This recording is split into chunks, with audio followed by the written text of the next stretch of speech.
सभी दोस्तों से नमस्ते। हमारे कुसुम लोकगीत चैनल पे आप लोगों का स्वागत है। आइए हम दोनों सहेली बहुत प्यारा सा गीत सुनाने चल रहे हैं। गीत अच्छे लगे लाइक सब्सक्राइब करिए, कमेंट करिए कि देखा बहुत प्यारी सी गीत है। गीत प्यारी है दोस्तों और नाच करके है ना, नाच करके गीत है। गीत अच्छे लगे तो कमेंट बॉक्स देखा में जैसे कि बारात चली जाते थे और तन जब इकट्ठा हो थी शाम के तो नाच के गावो थी गीत, वही गीत है।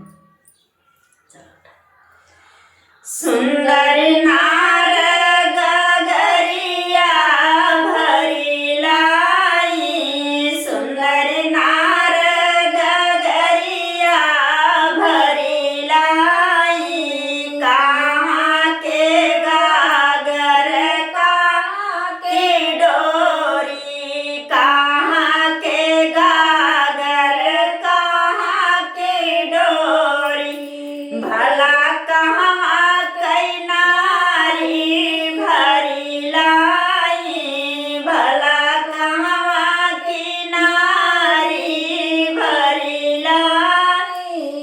सुंदर ना